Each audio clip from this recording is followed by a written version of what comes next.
नमस्कार दोस्तों, आपके अपने YouTube चैनल अमरीश बालियान पर आपका स्वागत है, अभिनंदन है। आज हम बात करेंगे आरक्षण संघर्ष समिति के राष्ट्रीय अध्यक्ष यशपाल मलिक जी से। यशपाल मलिक जाट आरक्षण आंदोलन का बड़ा चेहरा रहे हैं और आपको याद होगा कि साल 2016 में जब जाट आरक्षण आंदोलन को लेकर हरियाणा में हिंसा हुई तो उसकी तपिश पूरे देश ने महसूस की। मोदी सरकार को जाटों से बात करनी पड़ी और इस बातचीत के दौरान जाटों को आरक्षण संबंधी आश्वासन भी दिए गए। साल 2017 में जब विधानसभा चुनाव हुए उत्तर प्रदेश के, तो उस वक्त भी आज के गृह मंत्री अमित शाह ने जाट नेताओं को अपने आवास पर बुलाकर आरक्षण दिलाने का आश्वासन दिया। आज जाट आरक्षण आंदोलन किस स्थिति में है और जाट आरक्षण अपने वजूद में दिखाई क्यों नहीं रहा है, हमारा सबसे पहला सवाल यशपाल मलिक से यही था।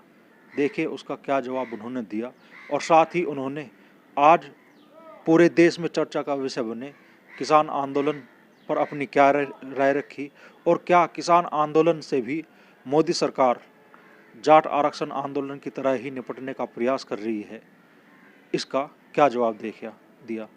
देखिए पूरा इंटरव्यू। जाट आंदोलन चला और इस स्तर पर चला कि केंद्र सरकार को आपसे वार्ता भी करनी पड़ी। जो जाट समाज के मंत्री थे उन्हें मध्यस्थ भी बनाया गया, लेकिन काफ़ी आश्वासनों के बाद भी आज जाट आरक्षण धरातल पर कहीं दिखाई नहीं दे रहा है। तो आज जाट आरक्षण मूवमेंट की क्या स्थिति है? देखिए, मैं आपको बताऊं, लोग बाग तोड़ फोड़ और हिंसा को ही याद रखते हैं जी। पहली बात तो ये बताओ, 2016 के जिस आंदोलन में हिंसा हुई उससे मेरा कोई लेना देना नहीं था जी। उसमें भाजपा की ए और बी टीम काम कर रही थी जी। ए टीम में राजकुमार सैनी था और बी टीम में जाट लीडर्स थे जिनके रिश्तेदारों ने 2016 का आंदोलन शुरू किया, आज़ाद पवार ने। आपको ये ध्यान होगा कि जो भी जाट आरक्षण आंदोलन चला उसमें यशपाल मलिक ने किया होगा, ऐसा कुछ नहीं है। ये आंदोलन 2006 में शुरू हुआ था और इससे बड़ी बड़ी देश में बहुत घटनाएं हुई जिनको आप लोग भूले बैठे हो। 2009 में मेरठ की जाट रैली हुई जो देश की ऐतिहासिक जाट रैली थी जिसका कार्यक्रम संयोजक मैं था। 2010 में दिल्ली का पानी रोका गया, इससे बड़ी कोई देश में घटना नहीं हुई। उसके बाद बहुत लोगों ने प्रयास किया, रोक नहीं पाए। वो 2011 में 23 दिन तक 4 राज्यों के 15 रेलवे ट्रैक रुके रहे और सरकार ने हेलीकॉप्टर भेज के हमसे समझौता किया आरक्षण देने का और सरकार ने 6 महीने के अंदर अंदर कानून चेंज कर दिया। हमारा 19 मार्च को सरकार से समझौता हुआ और 3 मई को कानून चेंज हमारे हाथ में था जिसमें दोबारा सुनवाई हो सकती थी। और उसके बाद सरकार ने 6 महीने में आरक्षण देने का वादा किया था जिसको सरकार ने 3 साल टरका दिया और 2014 के चुनाव में मिला। 2012 में रेल रोको आंदोलन दोबारा शुरू हुआ। 2013 में हमने 130 सांसदों के घर में घुस के चिट्ठियां लिखवाई जाट आरक्षण की। ये लगातार 2.5 महीने हम लोग 67 दिन तक लगातार धरने पर रहे दिल्ली में। ये बहुत बड़ी घटनाएं थी जिसके कारण 2014 में रिजर्वेशन मिला। उसमें राजनीतिक लोग भी कहते हैं कि हमने दिलवाया, लेकिन वो ये भूल जाते हैं कि इतने बड़े आंदोलन के बाद सरकार केवल देश में एक भाषा समझती है और वो राजनीति की भाषा है। ये मेरी भी समझ में 2012 से आना शुरू हो गया था। 2012 के चुनाव में हमने कांग्रेस के विरोध में हम सब जगह गए अपने प्रदेश में चुनाव में और लोगों में एंटी इनकम्बेंसी थी। 2012 में कांग्रेस और चौधरी साहब का भी गठबंधन था, दोनों हारे। किसी व्यक्ति के गठबंधन से, किसी व्यक्ति के कारण से कोई चुनाव नहीं जीते जा सकते। लोग किस मुद्दे पे काम करते हैं, क्योंकि लोगों का ध्यान आकर्षित किया गया पानी रोक के, रेल रोक के और घर घर जाके ये बताने का काम किया गया कि आरक्षण एक महत्वपूर्ण इस नस्ल को परिवर्तन करने का कारक बन सकता है। आज ग्राम पंचायतों में भागीदारी, सोसाइटियों में भागीदारी, अगर जाट का रिजर्वेशन ना हो स्टेट में, क्या वो ले सकता है? क्योंकि जितनी तादाद क्षेत्रीय जाति हर जगह, जहाँ जाट रह रहा वहाँ जाट की तादाद ज़्यादा है, जहाँ गुजर रह रहा वहाँ गुजर की तादाद, जहाँ यादव रह रहा यादव की तादाद, जहाँ कुर्मी रह रहा कुर्मी। खेती और जातियाँ राष्ट्र, ये जब तक इनको रिजर्वेशन नहीं मिलेगा ये पॉलिटिकल भी मजबूत नहीं हो सकती। तो ये तमाम चीज़ों को लेके हमने एक वृहत कार्यक्रम बनाया था जिसके कारण 2013 में हमने 3 राज्यों में गए। हम दिल्ली गए, मेरे पास पंपलेट रह के आप उनको भी लेके जाना 2013 के, और जब दिल्ली हार गए, राजस्थान हार गए, मध्य प्रदेश हार गए, 18 तारीख को रिजल्ट आया, 28 तारीख को ही कैबिनेट ने पास कर दिया कि इनकी सुनवाई होनी चाहिए, क्योंकि 2014 का चुनाव सामने था। आरक्षण मिल गया। आरक्षण मिलने के बाद कोर्ट में चैलेंज हो गया। वो जो इसमें एक बात आपसे पूछना चाहूंगा, दो सवाल मेरे आपसे। पहला तो इस जाट आरक्षण जो आपको मिला, केंद्र में कांग्रेस सरकार थी, कांग्रेस सरकार ने दिया, तो क्या कांग्रेस सरकार ने जानबूझ के इसमें कुछ ऐसे पेंच छोड़ दिए जिन्हें सुप्रीम कोर्ट में चुनौती दी जा सकती थी? देखिए, आपके माध्यम से एक बहुत अच्छी बात जानी चाहिए, पॉइंट कैसे छूटते हैं, राजनीतिक विरोध।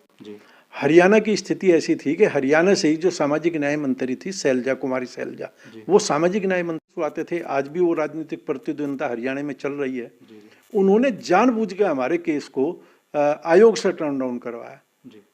ये राजनीतिक प्रतिद्वंदिता का खामियाजा पूरी कौम को भुगतना पड़ा। हुड्डा जी और अजीत सिंह ने उस पर काम किया, लेकिन क्योंकि उनके राजनीतिक विरोधी उसी पार्टी में वहां बैठे हुए थे जिस पार्टी में ये मंत्री थे, उन्होंने जानबूझ के, क्या कोई कमीशन किसी केंद्र सरकार की बात को नकार सकता है? ये चालाकी कांग्रेस ने की। आयोग की रिपोर्ट, लेकिन क्योंकि दबाव था, चुनाव जीतने का दबाव था, जाट एक 100, आज हर टीवी कहता है कि जाट 100 से ज्यादा लोकसभा सीट डिसाइड करता है, 130 से ज्यादा विधानसभा डिसाइड करता है। ये डेटा मेरे पास रखा, मैंने दिया, पूरे हर पत्रकार को दिया देश में और हर जगह दिया। तो ये तमाम चीजें करने के बाद राजनीतिक चीजें समझाई गई, बताई गई, और कांग्रेस ने वो रिजर्वेशन दिया, लेकिन उस पर कोर्ट में जाके मुकदमा हो गया। और मुकदमा अगर कांग्रेस की सरकार आ जाती तो आयोग वो उसको ठीक से लड़ती। 2015 में उसकी ठीक से पैरवी नहीं हुई और वो कैंसिल हो गया। 15 में 26 मार्च को प्रधानमंत्री जी ने अपने घर बुलाया पूरे जाट समाज को और वादा किया कि मैं जाट समाज का बहुत बड़ा एहसान है मेरी सरकार बनवाने में, और मैं इस आरक्षण को आप लोगों को दूंगा। हम लोग शांत बैठ गए। लेकिन जिस तरह से यूपी में हिंदू मुस्लिम हुआ था और कौन सी ताकतें उसके पीछे थी, वही ताकतें राजनीतिक लोगों ने शुरू कर दी हरियाणा में। हम लोग बिल्कुल भी नहीं, हम लोग प्रदर्शन कर रहे थे। जेटली जी की कोठी पे हमने प्रदर्शन किया कि जो 10,000 बच्चे बैंकों में सेलेक्ट हो गए थे उनकी ज्वाइनिंग हो, और हम 199 लोग IAS में आ गए थे, उनका इंटरव्यू, हम इस बात पे लगे हुए थे। और हरियाणा में एक नई टीम तैयार कर दी गई जो आज़ाद सिंह पंवार के नेतृत्व में, और कुछ खापे उसमें शामिल हुई जो आसपास की थी, और 2016 के आंदोलन के लिए एक नई टीम तैयार कर दी गई। उस आंदोलन में मेरा कोई लेना देना नहीं था, उस आंदोलन से मेरा कोई मतलब नहीं था। और उस आंदोलन में 3 बात, आज 100 दिन से किसान बैठे, 110 दिन से, उस आंदोलन में गांव के रस्तों पे बैठे हुए, शहर के रस्तों पे बैठे हुए जाटों पे तीसरे दिन गोली चलवा दी। चौथे दिन 14 तारीख में आंदोलन शुरू हुआ, और तमाम हिंसा की जिम्मेदार सरकार के लोग थे। राजकुमार सैनी की OBC ब्रिगेड थी, और राजकुमार सैनी को संरक्षण सरकार का था। जब वो बयानबाजी कर रहा था पूरी कौम के खिलाफ, न तो बीजेपी के नेता बोल रहे थे, छुटमुट आवाज निकाल देते थे, उसको निकालने नहीं दिया, और उसने तमाम वो काम करवाए वहाँ जो हिंसा करा सकती थी। वहाँ के मंत्री शामिल थे उस हिंसा में। ये पहली बात तो मैं आपको ये बताऊं कि उस 2016 के आंदोलन से यशपाल मलिक और अखिल भारतीय जाट आरक्षण संघर्ष समिति को कोई मतलब नहीं था।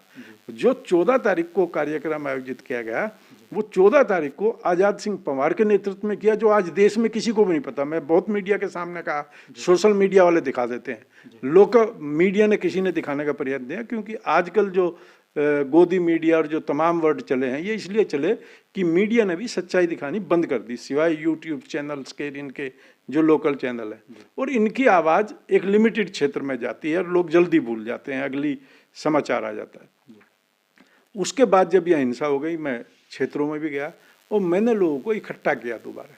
तो आपका कहना है कि हिंसा होने से पहले आपकी इस मूवमेंट से कोई आपका लेना देना नहीं था, आप हिंसा होने के बाद इस मूवमेंट से? उसके बाद लोग मेरे पास आए, उन्होंने कहा कि मलिक साहब, जिस तरह आपने पिछले 12 साल आंदोलन चलाए हैं, 11 साल आंदोलन चलाए हैं, उसी तरीके के आंदोलन की आवश्यकता है। हम पे 25,000 लोगों पे मुकदमे दर्ज हो गए, 300-400 लोग जेल में चले गए उसी आंदोलन के कारण। लोग जेल वाले भी क्या कहते हैं कि हम आरक्षण के आंदोलन में जेल गए। लीडर कौन था तुम्हारा? Who was the leader? आपका लीडर कौन था जिसकी वजह से तुम जेल गए? हमने उसको शांतिपूर्वक धरने चलाए, और 17 फरवरी में फिर आंदोलन, उसके फरवरी के बाद जून में आंदोलन शुरू किया, उसके बाद बड़ी बड़ी रैलियां हरियाणा में की और लोगों से मुकदमे वापसी की उसकी बात कही। और उसके तब बाद जो जनवरी से 29 जनवरी से आंदोलन शुरू हुआ था, 29 जनवरी से आंदोलन शुरू होकर 20 मार्च तक चला वो आंदोलन, जिसमें हरियाणा में 40-50 लाख लोग से ज़्यादा लोग शामिल होते थे रोज धरनों पे। 29 जगह पे धरने चले हुए थे। दिल्ली मार्च 20 मार्च को होना था। 20 मार्च के दिल्ली मार्च से पहले समझौता हुआ।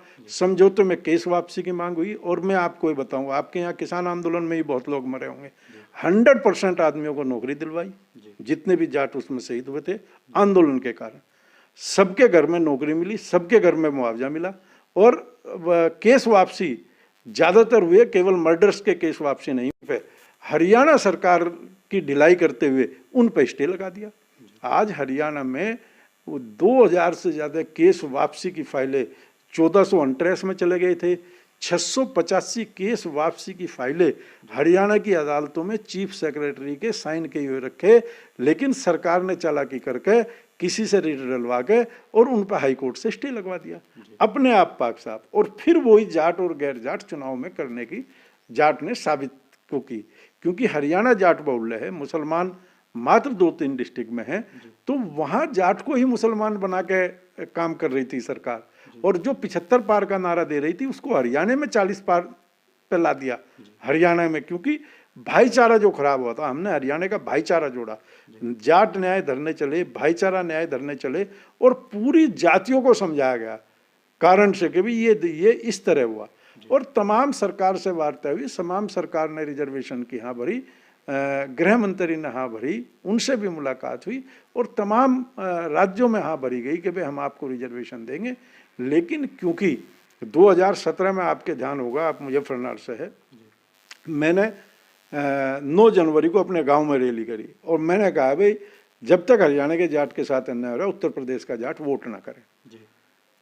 उसके ठीक 1 महीने बाद, चुनाव से 3 दिन पहले, हमारे जाट मंत्रियों ने हर विधानसभा से 10-10 जाट सभाओं के लोग बुला के और जाट समाज के प्रमुख लोगों को बुला के अमित शाह जी के साथ यहाँ मीटिंग करवाई दिल्ली में, जिसका आपको पता होगा, जिसकी वीडियो वायरल हुई। और ये कहा गया कि अखिलेश को वोट देके क्या करोगे। और ये तमाम चीजें होने के बाद जाट फिर भाजपा को पूरी वोट की। और उसके बाद वोट करने के बाद अमित शाह जी ने जो वादा किया था उसमें 5 आदमी थे जिनको उस मीटिंग में से बुलाया गया। और अमित शाह जी ने कहा कि मेरा वादा है, मेरे वादे कभी झूठ नहीं जाते। और आज वे जो लोग 1000 लोग उस दिन शाम को रोटी खा के आए थे कि हमने हमारे नारे के विरोध में और वादा करके आए थे कि हम बीजेपी को वोट दिलाएंगे, ये उनकी जिम्मेदारी है। मेरी बहुत जाट सभा वालों से और उनसे बात होती, मैंने कहा आप क्यों जाते, क्यों नहीं पूछते, क्यों नहीं, क्योंकि आप उस नारे की हवा निकाल के आए थे जिस नारे पे अगर वोट, आज किसान क्यों जा रहे हैं बंगाल, आज किसान क्यों जा रहे हैं आसाम, अगर हम लोग राजनीतिक निर्णय नहीं लेंगे मुद्दे पे तो आप किसी को वोट डालते रहो, उसको कोई फर्क पड़ने वाला नहीं।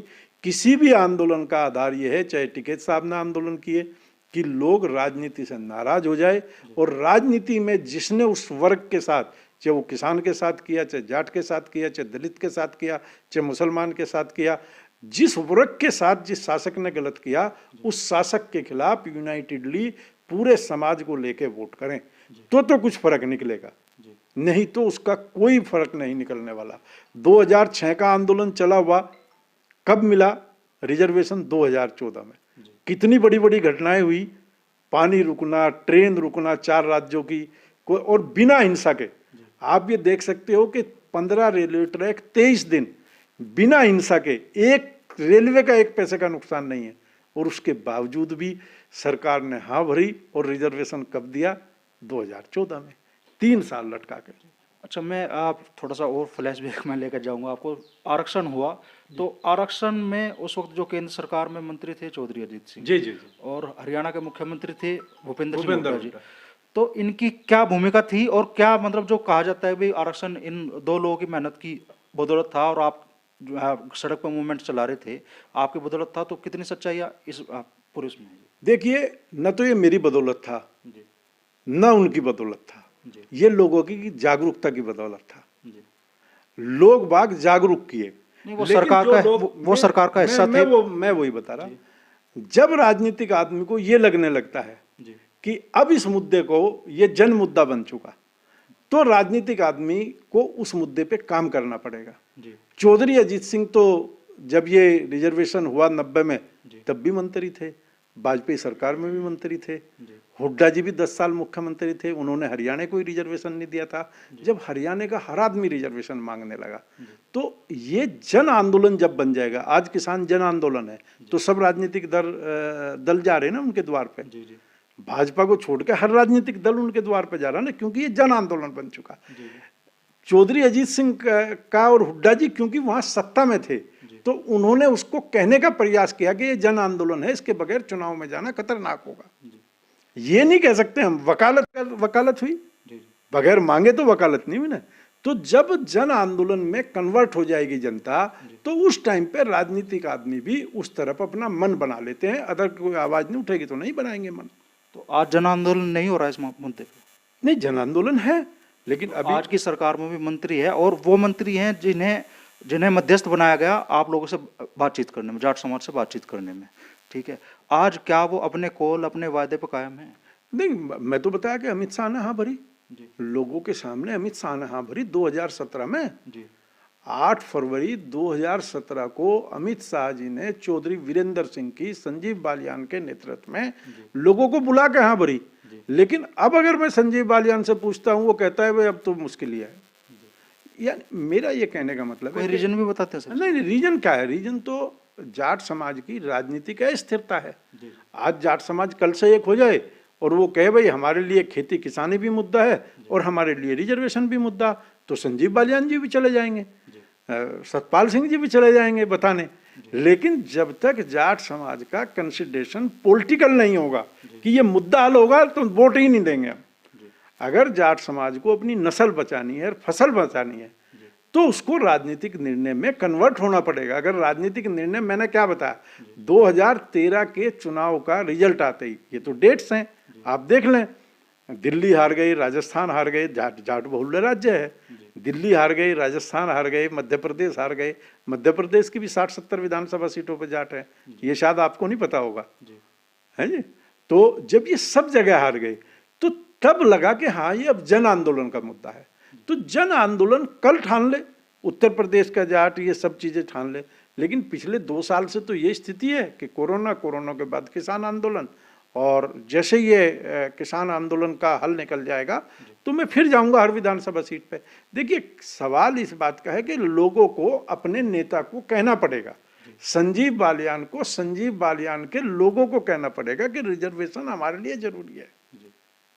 सतपाल सिंह को सतपाल सिंह के लोगों को कहना पड़ेगा, उस क्षेत्र के लोगों को। राजनीतिक प्रतिनिधि ही बात पहुंचाएगा, मुझे और आपको थोड़ा कोई अमित शाह मोदी जी बुला लेंगे। जब तक राजनीतिक चैलेंज नहीं होगा, और पश्चिम उत्तर प्रदेश की ऐसी परिस्थिति, मैं 2019 के चुनाव में भी विरोध किया, आपने मैं देखा, हर लोकसभा पे मैंने मीटिंग की, कहा भाई हाँ भरी थी अमित शाह जी ने और नहीं हुआ। लेकिन उसका असर वहां तो था जहां रेल रोको था, वहां तो कोई खाता नहीं खुला, टोटल जाट नाराज था। लेकिन उसका आंदोलन यहाँ नहीं था, क्योंकि यहाँ हिंदू मुसलमान चल रहा था। तो ये किस टाइम पे क्या मुद्दा बदल जाए। अगर जाट जितनी समझदारी से हमारे पूर्वजों ने वोट की है, 36 बिरादरी को साथ लेके, भाईचारे को साथ लेके, उसी तरीके से वोट कर ले, सभी को साथ ले ले। उनको कहे भाई हमारे साथ अन्याय हो रहा है, और अन्याय के खिलाफ सब जातियां खड़ी होती हैं, और उनके साथ भी सब लोग खड़े होते हैं। आज किसानों के साथ अन्याय हो रहा, तो तमाम जातियों के लोग नहीं आ रहे हैं, तो तमाम लोग आ रहे हैं। तो ये तमाम नेता तब जागृत होंगे जब इनको ये पता लगेगा कि जाट आरक्षण भी एक मुद्दा है, और 2022 की वोट जाट आरक्षण के कारण अगर नहीं मिलेगी, तो उत्तर प्रदेश की, पश्चिम उत्तर प्रदेश की लगभग 80-90-100 सीट तुम खो दोगे। अच्छा, मैं इस पूरे मूवमेंट में जो जाट आंदोलन, जाट आरक्षण मूवमेंट हुआ, उसमें कुल कितने लोगों पे मुकदमे दर्ज हुए, और कितने लोग आज जेल में हैं, और आप लोगों ने कितने लोगों की पैरवी करके आज उनको दोष से मुक्त कराया? थोड़ा इस बारे में थोड़ा डिटेल दें। देखिए, मुकदमे शुरू से ही हुए, कोई ये नहीं कि ये अभी 2016 में ही हुए, शुरू से मुकदमे, मेरे पे भी मुकदमे थे। हिसार में मेरे पास 3 मुकदमे थे जिनमें मैं बरी हो चुका। ये अभी भी दिल्ली में मेरे पास कल ही परसों ही चार्ज फ्रेम हुआ 15 तारीख को, दिल्ली में, जिसमें हम गृह मंत्री के घर में घुस गए थे 2013 में, बड़ी घटना थी वो देश में। उस पर परसों ही चार्ज फ्रेम है, उसमें भी हम पे 12 लोगों पे मुकदमे है। तो ये मुकदमा होना आंदोलन में कोई नई बात नहीं है, लेकिन जो बहुतात में हिसार में 2010 में 2011 में बहुत लोगों पे मुकदमे, हम पे भी हुए, रेलवे ट्रैक पे बैठने के मुकदमे हुए, झूठे मुकदमे भी। मैं नहीं था तब भी झूठे मुकदमे सरकारें बनवाती हैं, मुकदमा कोई बड़ी बात नहीं है। लेकिन फरवरी 2016 के लगभग 2105 मुकदमे थे, जिनमें 25 से 30,000 लोग पाबंद थे। शांतिपूर्वक आंदोलन के कारण 1400 मुकदमे अनट्रेस गए, जिसमें सरकार ने पहले गैर जाटों के मुकदमे अनट्रेस किए, ये चालाकी की। लेकिन जब वे उनको कर रहे थे तो जाटों के साथ भी, क्योंकि वे फर्जी मुकदमे थे।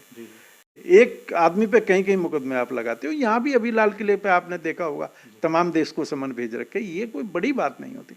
लेकिन कुछ हत्याएं के केस थे, कुछ अभिमन्यु की कोठी फूंकने के केस थे। अभिमन्यु की कोठी फूंकने वाले तो लंबे समय तक जेल में रहे, और वो उसका निजी मुकदमा था। मैं आपके माध्यम से ये भी बता दूं, निजी मुकदमा सरकार वापस नहीं ले सकती, और अभिमन्यु ताकतवर आदमी था, और दुर्घटना उसके साथ बड़ी घटी थी, चाहे वो किसी की वजह से घटी। मैं भी मानता हूं उसके साथ बुरा हुआ था, किसी की कोठी नहीं फूंकनी चाहिए थी, लेकिन कैसे फूकी, क्या फूकी और क्यों फूकी गई, क्या इंटेंशन थी, ये अभी सब गर्भ में है। तो उसमें बहुत लंबे समय तक लोग जेल रहे, उन सबकी अब जमानतें हो चुकी, सीबीआई में केस चल रहा, और इलेक्शन हारने के बाद कैप्टन अभिमन्यु ने भी वे केसों में समझौता कर लिया है पंचायत करके।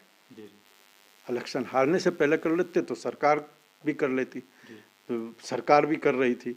और बाकी कुछ केसों में सजा हुई, जैसे एक आप दलजीत सिसाई का नाम सुनते हो, वो मर्डर का केस था। मर्डर के केस में कोई केस वापसी नहीं। आप मुजफ्फरनगर के दंगों में कोई केस वापसी हुई है मर्डर में? हुई कोई मुजफ्फरनगर? आप तो मुजफ्फरनगर के रहने वाले, उसमें उसको सजा हुई, और उसके वो अकेला सजा, मतलब उस पर खाली मर्डर का केस यही नहीं था कि आरक्षण के आंदोलन के दौरान का मर्डर केस था, उस पर और भी 48 मुकदमे थे। उनमें वो बरी है जो उस पर अपने गांव में आसपास के कहीं किसी तरह के अपराध के मुकदमे थे, उनमें बरी है। आरक्षण के भी उस पर 10 केस लगाए हुए थे, चाहे वे झूठे थे। लेकिन उन्होंने क्या काम किया कि जो पुलिस वाले थे, उन्होंने जो जिनका नाम थाने में किसी लड़ाई झगड़े में लिखा हुआ था, कुछ लिखा हुआ था, उन पे ही अपने मुकदमे पेल दिए, क्योंकि भीड़ में किसी के नाम तो होते नहीं है। तो उसमें वो सजा काट रहा है। एक सजा हुई थी पेड़ काटने में, जिसमें वो मुकदमा भी हाई कोर्ट में लंबित है, जेल में नहीं है वो। और बाकी करनाल वरनाल की साइड के थे कुछ इसी तरह के 307 के मुकदमे थे। बाकी तो लोग सब जेल से बाहर हैं। अभी अभिमन्यु के केस में 2-2 ढाई साल भी 3-3 साल भी लोग जेल में रहे हैं। अच्छा, इस पूरे मामले में कुछ लोगों ने आप पर आरोप लगाए कि चंदा वसूला गया, पैरवी सही तरीके से नहीं हुई, वो पैसा गलत तरीके से इस्तेमाल हो रहा है, तो उन आरोपों में कितनी सच्चाई थी? देखिए, जो भी आंदोलन करेगा, आज राकेश टिकैत आंदोलन कर रहा है, तो रोज नई वीडियो भेज रहे हैं ना लोग। हम नहीं जानते राकेश टिकैत हर 36 साल से किस तरह से आंदोलन कर रहे, किस तरह से उनका पूरा घर इस काम में लगे हुए। क्या वो लूट खसोट के लिए लगे हुए? आंदोलनकारी के लिए ये सब आम बात होती है कि जो विरोधी तत्व हैं उसके, या राजनीति से प्रेरित तत्व है, वे आंदोलन लगाते हैं। आप मुजफ्फरनगर के रहने वाले, हरियाणा के किसी जिले पे आप चले जाएं, कोई आदमी मुझे बता दे कि मैंने 1 रुपया चंदा लिया है। हरियाणा के धरनों पे जो चंदा आता था वो हरियाणा के जिले की कमेटी के पास होता था। तो मेरे पास कहां से आ गया? मेरे पास तो 1 रुपया किसी का है नहीं। दिल्ली में जो कार्यक्रम होते थे वो दिल्ली प्रदेश की कार्यकारिणी पैसा इकट्ठा करके काम करते थे। आरोप किस मकसद से लगाया गया? आरोप तो राजनीतिक मकसद है कि किसी राजनीतिक नेता को नहीं चाहिए, किसी सरकार को नहीं चाहिए आंदोलनकारी को बदनाम करना। आप जब भी आंदोलन चलेंगे, आप कभी आप देख लो, अगले दिन सुबह किसी भी कोई आंदोलन आप चला लो, आप लोकल में चला लो, कोई भी आंदोलन, पानी का चला लो, बिजली का चला लो, अगले दिन सुबह आपका आरोप लगने शुरू हो जाएंगे। राजनीतिक लोग इस काम का इंतजाम रखते हैं, उनके पास पेड वर्कर हैं जो रोज आरोप लगाएंगे।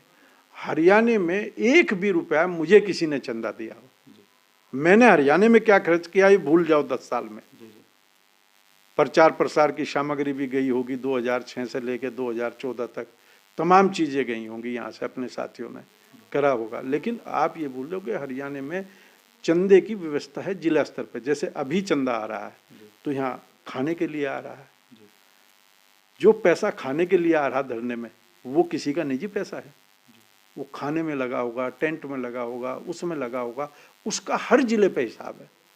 उसके बाद उन्होंने कहा, जब ये 20 मार्च का फैसला हो गया 2017 को, उन्होंने कहा हमें देश में एक बड़ा काम करना चाहिए। सभी लोगों की ये सलाह आई, और जिन लोगों से हम पढ़े लिखे से मिलते थे उन्होंने कहा कि ये कौम कहाँ चली गई।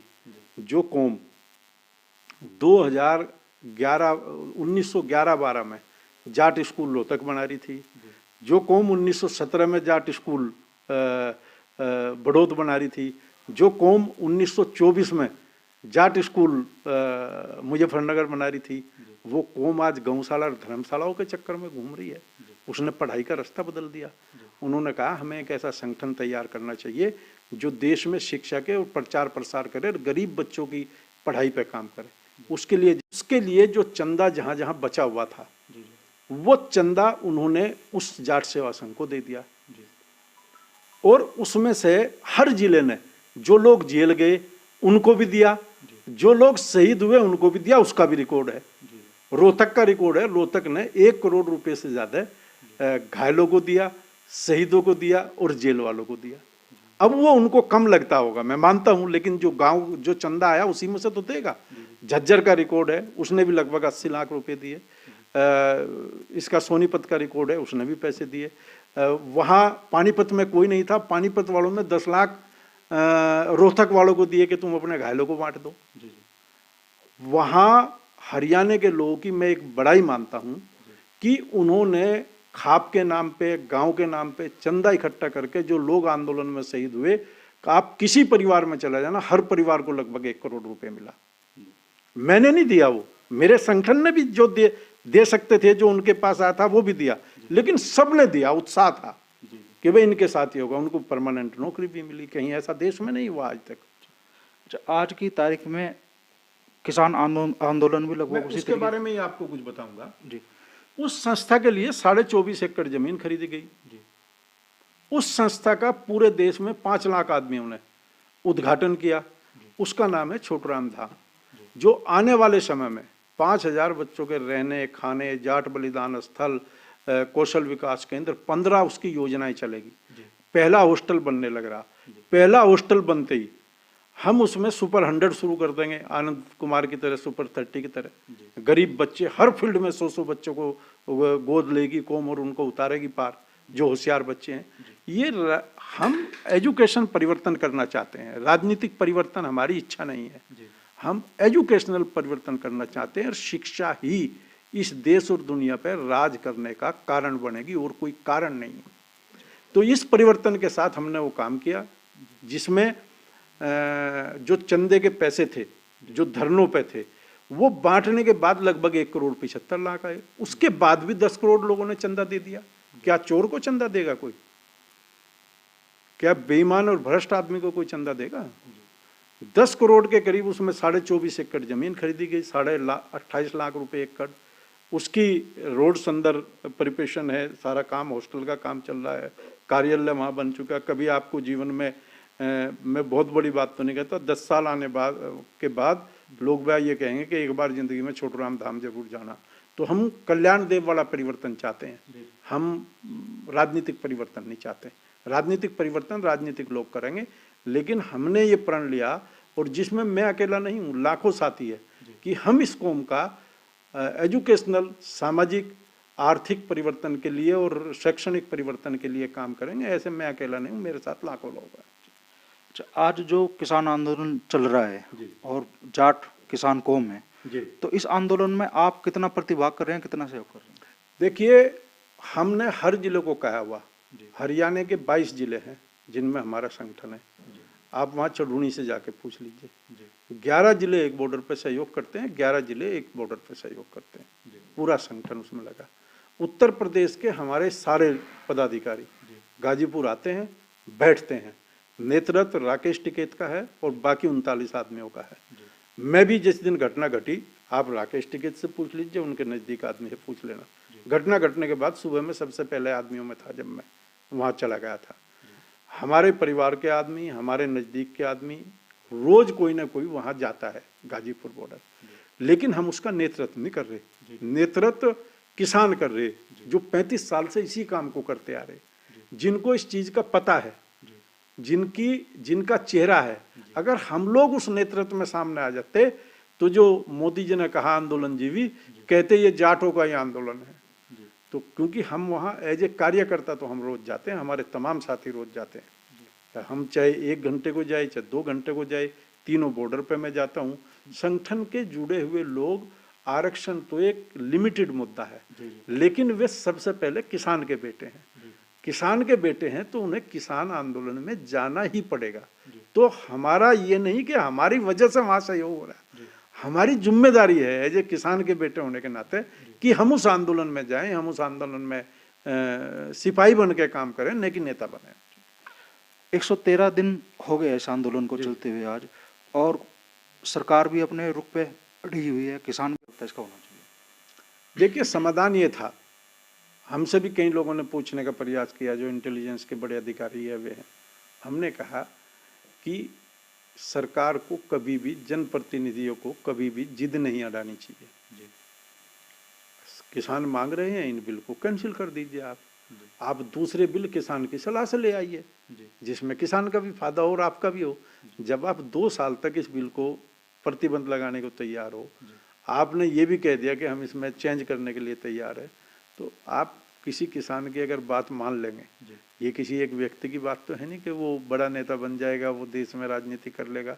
मैं तो ये कह रहा कि मेरा जैसा कोई आदमी बैठा होता तो जिस दिन इनको यहाँ आएंगे, पहले दिन ही बुला के इस मुद्दे का हल निकाल लेना था। जिस दिन ये बॉर्डर पे आके जाएंगे, ये 110 दिन, 115 दिन और 200 दिन और 300 दिन तक बैठने की क्या जरूरत है।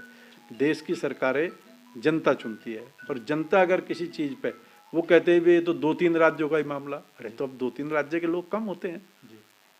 आप उत्तर प्रदेश के लोग मांग रहे, दिल्ली के लोग मांग रहे, राजस्थान के लोग मांग रहे, पंजाब के लोग मांग रहे, भाई पहाड़ वाले बेचारे खेती पे कितने आश्रित है, वे भी मांग रहे, उसके बावजूद भी मांग रहे हैं। तो तमाम लोग हैं जो दूर से आ नहीं सकते, उनकी भी भावनाएं हैं। मैंने इसमें महाराष्ट्र में रैलियां देखी, मैंने आंध्र प्रदेश में रैलियां देखी इसी आंदोलन की। तो ये ऐसी चीज नहीं है, सरकार को जिद्दी नहीं होना चाहिए और सरकारों को जिद छोड़नी चाहिए, और बात करके इसका रास्ता जितनी जल्दी हो इतना निकालना चाहिए। बात आप लोगों से भी हुई थी, और मेरा आखिरी सवाल आपसे ही होगा कि क्या जिस तरीके से जाट आरक्षण आंदोलन को जैसे भी सरकार ने निपटाया, क्या किसान आंदोलन को भी सरकार उसी तरह से निपटाने की कोशिश कर रही है, और क्या वो कोशिश कामयाब हो पाएगी? देखिए, यहाँ किसानों की 2 ही मांग है, एमएसपी और वापसी। आंदोलन में क्या होता है, हमारी पहले तो मांग आंदोलन में रिजर्वेशन था, राज्यों में रिजर्वेशन और केंद्र में। राज्यों में पंजाब में नहीं था, हरियाणा में नहीं था, आंध्र प्रदेश में नहीं था, तो इन तमाम जगह, महाराष्ट्र में नहीं था, जम्मू कश्मीर में नहीं था, 4-5 राज्यों में रिजर्वेशन नहीं था। हमारा था कि उनमें रिजर्वेशन मिल जाए, बाकी हमें केंद्र में मिल जाए, राजस्थान और तमाम जातियों की जगह। लेकिन जो 2016 में इन्होंने चालाकी से हिंसा घुसाई, उसके बाद हमारी मांग बढ़ के हो गई 6। पहली मांग क्या हुई, जो हमारी पहली मांग थी रिजर्वेशन की, वह मांग चली गई लास्ट में।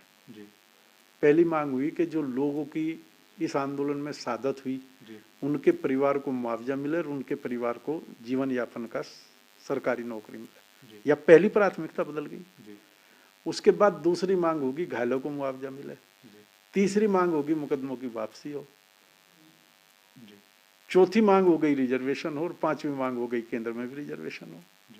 तो हम कहाँ एक मांग से हम चले थे, कहाँ 5 मांग पे पहुंच गए, किस कारण? सुनियोजित हिंसा सरकार ने कराई, इस कारण आंदोलन बदल गया। 5 मांगे पूरी हुई, लेकिन उनको कैसे खत्म किया गया? पहली मांग में पैसे दे दिए, नौकरी दे दी, मांग पूरी। घायलों को मुआवजा दे दिया, मांग पूरी। मुकदमे वापसी पे चीफ सेक्रेटरी ने साइन कर दिया, होम सेक्रेटरी ने, लेकिन कोर्ट ने स्टे लगा दिया। हरियाणा आरक्षण का बिल आ गया, कोर्ट ने स्टे लगा दिया। केंद्र के आरक्षण के लिए वेंकैया नायडू और सतपाल मलिक जी की नेतृत्व में कमेटी बन गई, लेकिन वो राज्यपाल बन गए, वो उपराष्ट्रपति बन गए। और उसके बाद हम धक्के खा रहे हैं कि हमें केंद्र का आरक्षण मिले। 2017 में हमने फिर विरोध करना शुरू किया, तो उसके लिए हमारी कौम के लोगों को बहका लिया गया। कि हो सकता है मेरा कोई राजनीतिक, जैसे आपने बताया झूठे सवाल, तो हो सकता है मैं किसी राजनीतिक विरोध के कारण विरोध कर रहा हूँ, किसे वोट दोगे, वो बड़ी 15 मिनट की वीडियो है अमित शाह जी की। तो मैं तो ये कह रहा कि आप जिस जाट से भी मिलो, आप उससे पूछो भाई रिजर्वेशन जरूरी है या नहीं है। अब मेरे विचार से आपको फीडबैक भी होगी कि बच्चे बहुत तंग है, वो तैयारी कर रहे हैं, उनके लिए नए अवसर खुल जाएंगे। आज वो उत्तर प्रदेश पुलिस में जा रहे, फिर 8 पैरामिलिट्री फोर्स खुल जाएगी उनके लिए, जो प्रदेश पुलिस से बड़ी हैं, तो उनके अवसर 10 गुने बढ़ जाएंगे। क्योंकि हमारा जो यूथ है, जो गरीब है, वो सबसे पहले 10वीं 12वीं करते ही पुलिस फौज की नौकरी ढूंढता है। पढ़ाई तो बहुत कम लोग आगे जाते हैं जिनमें कॉन्फिडेंस होता है, जिनका घर परिवार संपन्न होता है, क्योंकि अब पढ़ाई का भी प्राइवेटाइजेशन हो गया। तो ये तमाम चीज़ें हैं, इन चीज़ों को लेके हम काम कर रहे लगातार, हरियाणा में लगातार काम कर रहे। सही किसान आंदोलन की हमारा ऑलरेडी प्लान था कि कोरोना के बाद हम देशव्यापी जाएंगे, सभी जगह जाएंगे, लोगों को कहेंगे कि राजनीतिक निर्णय ले जाट समाज, और राजनीतिक निर्णय अकेले ना ले, अपने साथ लोगों को लेकर राजनीतिक निर्णय मुद्दे का। अब तो 5 मुद्दे हैं किसान के पास राजनीतिक लेने का।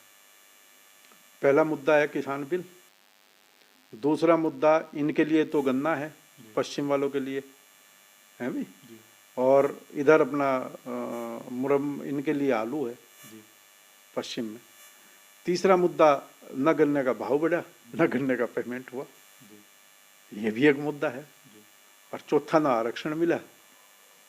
तो इन 4-5 मुद्दों को लेकर भाईचारा खराब करने का गांव-गांव प्रयास किया जा रहा है, जातियों को आपस में लड़ाया जा रहा है। जैसा सतपाल मलिक जी ने कहा कि खालिश अगर एमएसपी की गारंटी भी सरकार दे दे तो वो जिम्मेदारी लेते हैं कि किसान आंदोलन को समाप्त करा देंगे। तो संभव है? एमएसपी की गारंटी होने के बाद 90% समस्याओं का हल हो जाएगा जी।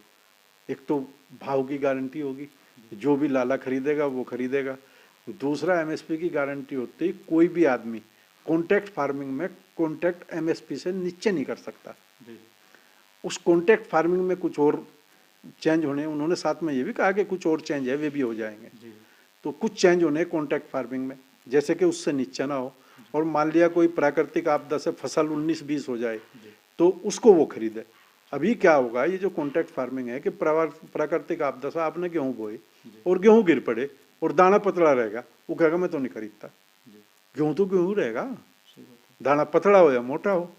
तो ये तमाम चीजें हैं जिनकी वजह से किसान बैठे हुए कॉन्ट्रैक्ट फार्मिंग के उसके कारण।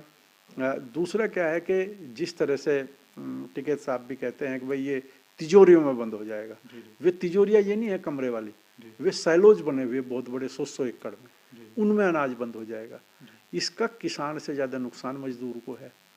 किसान तो सर्वाइव कर लेगा, उसे जमीन का किराया देगा, उसको आमदनी घट जाएगी उसकी। लेकिन आज आप अपने गांव में जाकर हिसाब लगाना कि आप गेहूं की गन्ने की कटाई की कितनी लेबर देते हो। टाटा की एक बड़ी फैक्ट्री से ज्यादा है मजदूरों को आप अपने गांव में रोके हुए। मैं अपने गांव का हिसाब लगाया था, गन्ने की छुलाई के कम से कम 5 करोड़ रुपए मेरे गन्ने से जाते हैं साल में, 6 महीने में।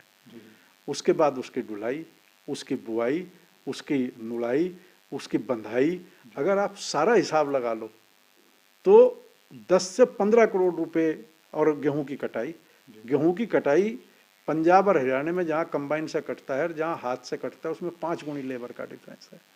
तो ये लेबर जा किसको रही है? ये लेबर जा रही मजदूर को। ये लेबर बंद होगी तो मजदूर जो है, किसान से पहले मजदूर भूखा मरेगा।